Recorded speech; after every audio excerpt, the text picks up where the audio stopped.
E o assunto agora é um assunto extremamente interessante. Nós estamos batendo nesse assunto já há alguns dias e, para nossa alegria, vamos falar com uma das pessoas que mais entende desse assunto e que vai bater um papo comigo a partir de agora.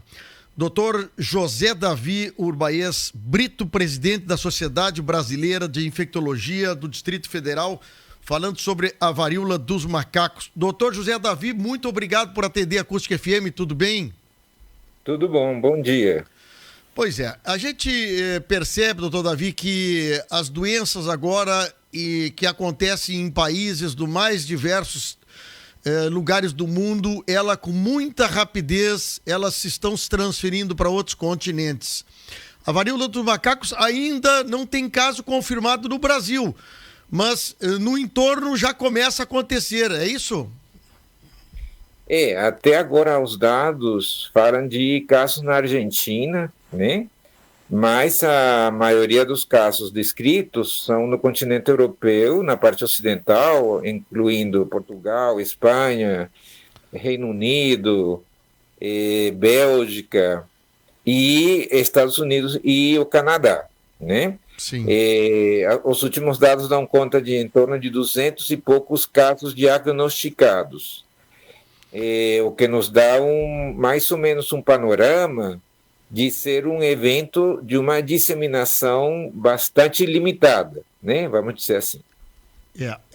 Me diga uma coisa, essa entrada dessa doença no Brasil, ela acaba já antecipadamente aí, o pessoal do Ministério da Saúde, vocês que são médicos na área, especialista na área de infectologia, já começam a trabalhar para ver como diagnosticar com certeza e como tratar isso, doutor. Como é que funciona, como é que essa doença ela entra no organismo da pessoa, hein? Então, isso primeiro que você falou é o que a gente chama de vigilância epidemiológica, que, digamos assim, é a estrutura mais importante nesse momento para nós ficarmos muito atentos de onde se introduziu, se é que vai entrar, né, o vírus no nosso território, quais são as características da pessoa ou das pessoas que introduziram o vírus, para a gente começar a ter uma ideia da dinâmica, né, desse vírus entre nós. Agora, esse vírus, ele se transmite fundamentalmente por contato entre pessoa e pessoa, porque a característica dele é ter feridas na pele, feridas nas mucosas, como na boca, por exemplo, e essas feridas são cheias de vírus, cheias de vírus.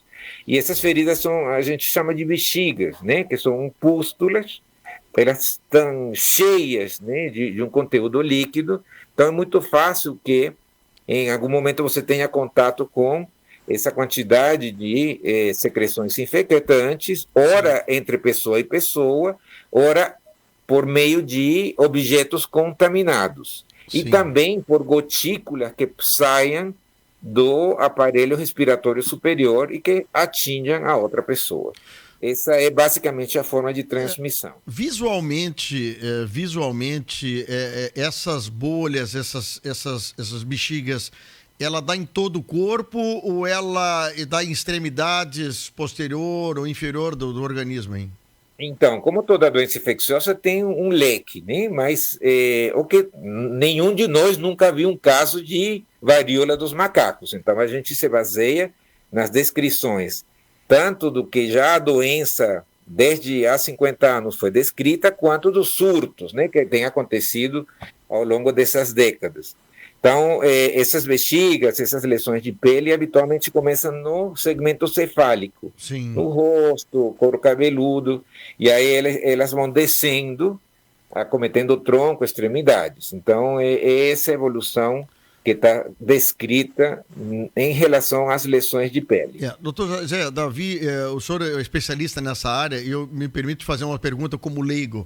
Mas quando nós tivemos a questão do Covid, eu me lembro que muitos equipamentos, muita tecnologia e também alguns métodos foram usados para tentar atrasar a entrada do vírus no Brasil, através de máscaras, através de testes de câmara, de febre, outras coisas mais.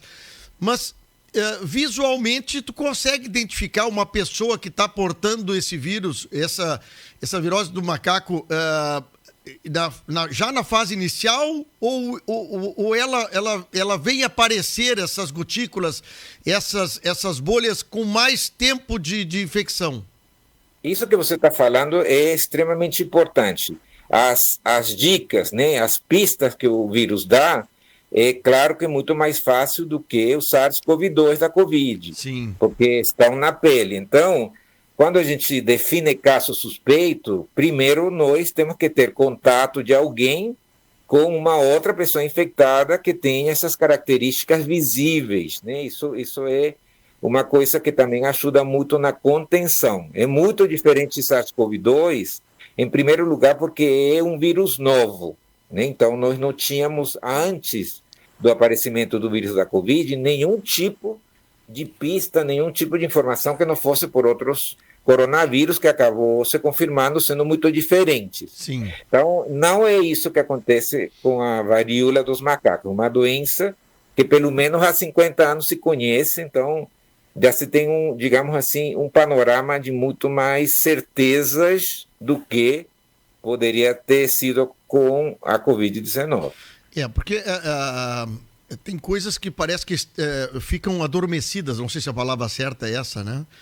E depois da pandemia do Covid, quantas coisas aconteceram de uma hora para outra, começa a aparecer. Nós estamos, por exemplo, um surto de dengue aqui no Rio Grande do Sul, e no Brasil inteiro, mas aqui especialmente, e parece que durante um período nada de diferente do Covid acontecia no Brasil.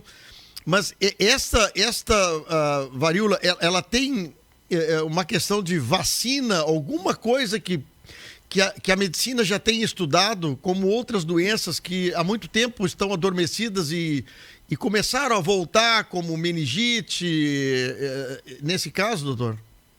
Esse comentário é muito válido para a gente refletir para além da doença, porque o que acontece de fato?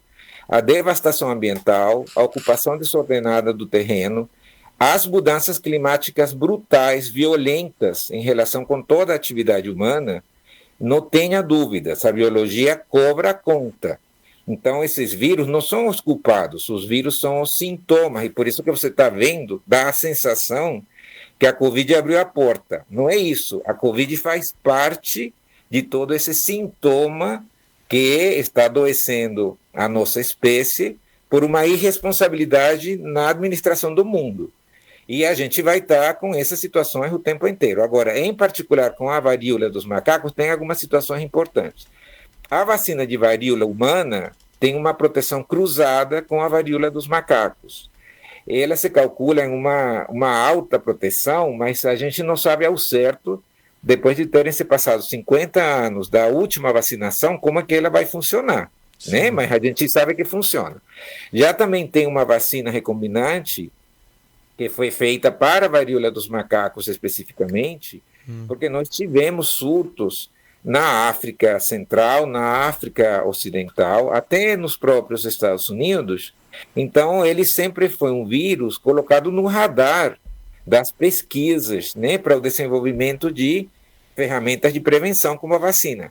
Só que essa vacina está num quantitativo mínimo, não tem uma disponibilidade em escala mundial, nem muito menos.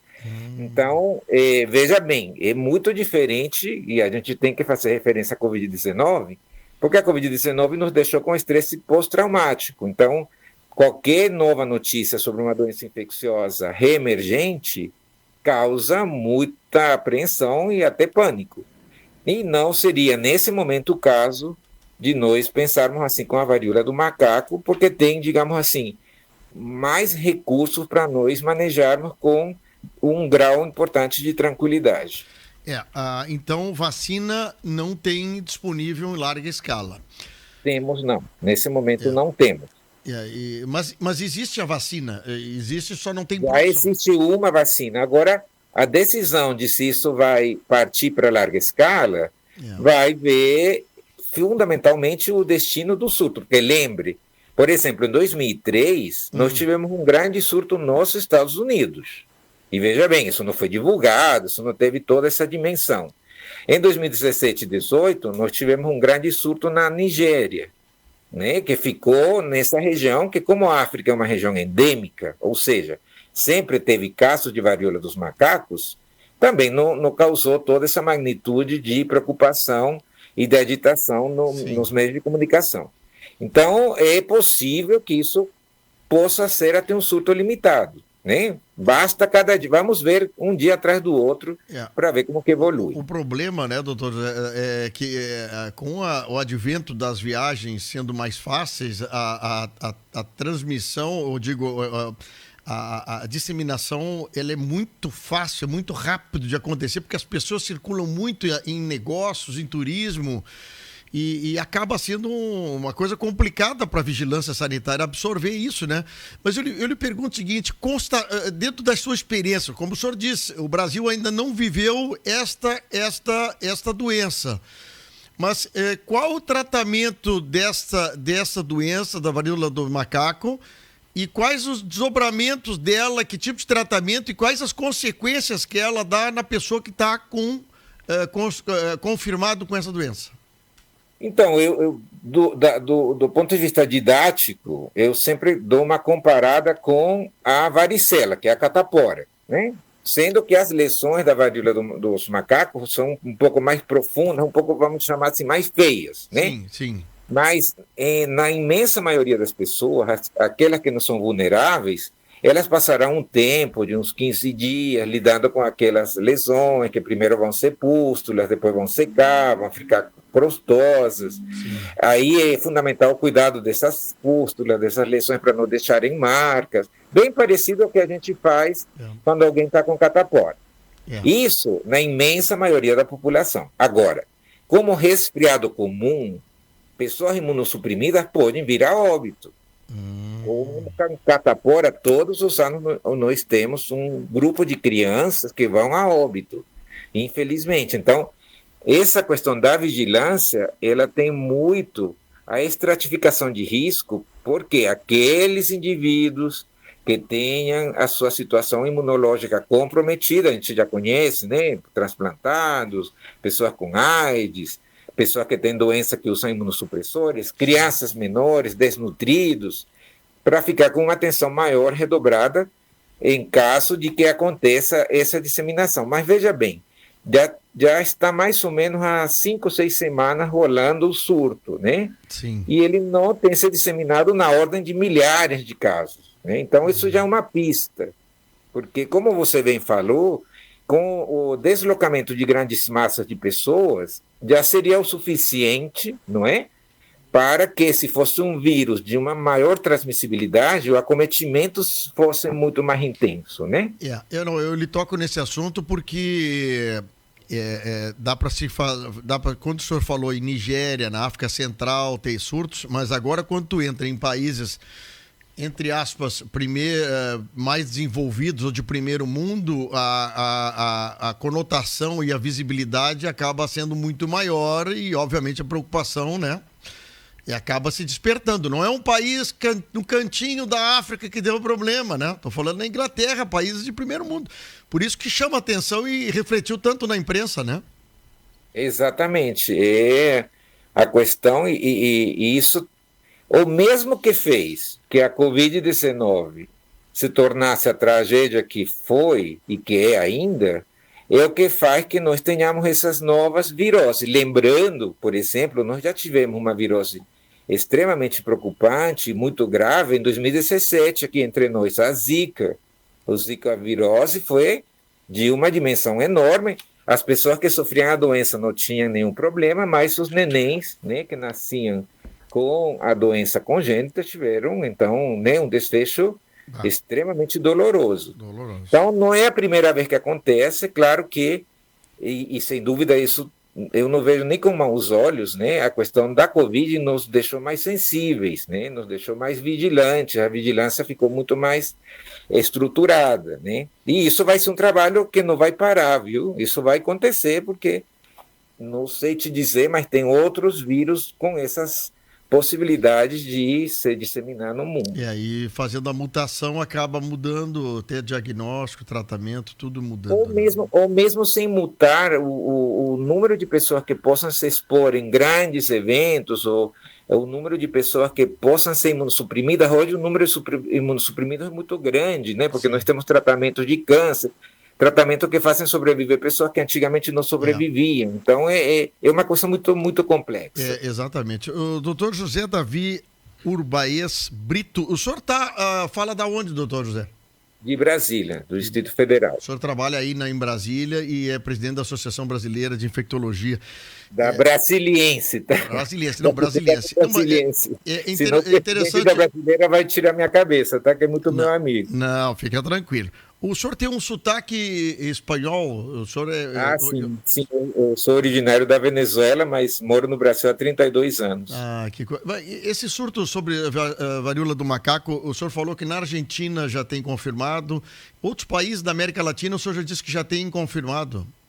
Não, por hora só a Argentina. Eu não vi os dados de hoje, se isso já aconteceu em outros países. Certo. Tem suspeitos aqui em São Paulo, tem suspeitos, já se falou de suspeitos na Bolívia, mas assim, a confirmação, até porque, veja bem, as ferramentas diagnósticas também não são totalmente disponíveis, né? Sim. Porque isso é uma doença rara. Então você também tem que correr atrás de desenhar a ferramenta diagnóstica. Isso também tem um trabalho ali envolvido, a transferência dessa tecnologia. Então, assim, são vários desafios que hoje ficam muito mais rapidamente resolvidos do que já foi há 5 ou 6 anos atrás. Doutor José Davi, só para terminar, então, eu não quero tomar mais seu tempo, mas qual é o sintoma da pessoa que pega a varíola dos macacos? O que está na legislação sobre isso? Inicialmente vai ser uma virose aguda, febre, fadiga, dor de cabeça, vai ter aparecimento de gânglios no pescoço, gânglios na região inguinal, vai ter graus variáveis de falta de apetite, tudo o que acontece com uma virose aguda habitual, né? Certo. Com uma doença febril. Certo. E aí começa o aparecimento das lesões de pele, como eu lhe falei, inicialmente descritas no rosto, couro cabeludo. E aí isso rapidamente vai tomando conta. Tem pessoas que têm poucas lesões, mas tem pessoas que têm centenas ou milhares de lesões. O que tem que cuidar não sei se é bem isso, é cuidar para que não coçar, não romper essas bolhas? Isso, a questão das unhas curtas, por uma das coisas que leva à morte, também na catapora, que essas lesões de pele se infectem secundariamente. Como você tem uma área da pele muito extensa, acometida, isso pode dar uma infecção generalizada. Sim, e como é que... E aí a pessoa morrer. E como é que assim, só por curiosidade mesmo, né? Mas aquelas bolhas que tem na varicela, ou na catapora, o que se... Coloca-se alguma coisa ali em cima, não se coloca...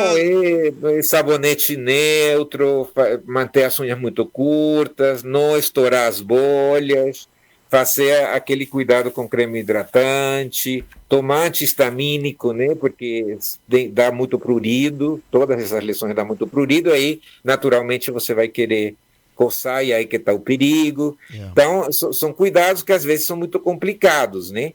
Mas que a gente tem que sustentar isso com uma campanha sempre de educação para manter as pessoas longe das complicações. Mas olha, valioso esse papo que nós tivemos com o senhor aí. Eu quero te agradecer muito, o senhor que tem um renomado trabalho aí no Brasil. Muito obrigado pelo carinho de atender a Acústica FM aqui do Rio Grande do Sul, viu? Imagina, estamos à disposição sempre que necessário, viu? Valeu. Um sucesso, Bom doutor. trabalho. Obrigado.